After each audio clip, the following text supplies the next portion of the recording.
If you haven't already, hit that like button and subscribe and turn on post notifications so you don't miss any of our future videos. Welcome back. It's me, Kai, and Mom. Aloha, our keto friends. What's your name? Kai. Kai, and my name is Maria, and we are making a very special recipe from Easy Dairy-Free Ketogenic Recipes Cookbook.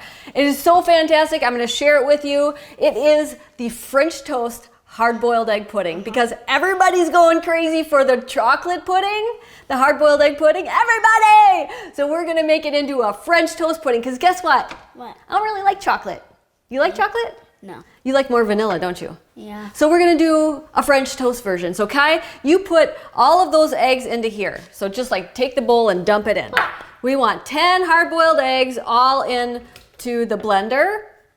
The better your blender is, the better the texture is for this. So I'm just gonna give you that trick. And we're gonna put a whole can of coconut milk in there.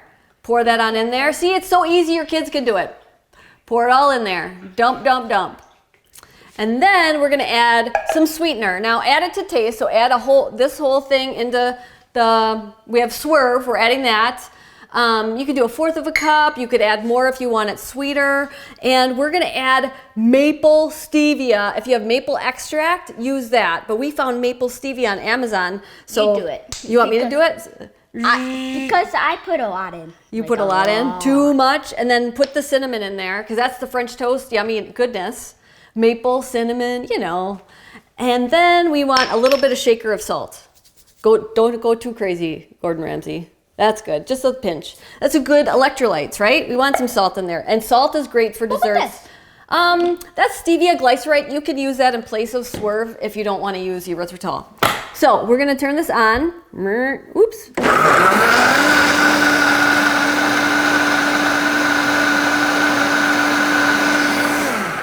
And let it go for a little while. And you put this in the fridge overnight and you're gonna have the best chocolate pudding. But if you have extra and you don't know what to do with it and you don't want to eat it right then, you put it into cool things like these push pop molds. You love push pops, don't you? We have a great orange creamsicle one. We should do that one again. Orange creamsicle, because it reminded me of the Flintstones. You don't remember the Flintstones, they had an orange creamsicle one. But anyway, we hope you like the video. Try this pudding out. Don't tell your family what's in it, just serve it to them, especially the next day. It doesn't smell like hard-boiled eggs the next day. It's really delicious. What do you want to tell everybody? Subscribe and hit that notification and be notified. Be notified. And let us know, comment what we should make next, because we'll make just about anything for you. Mahalo. Mahalo. Sharing is caring.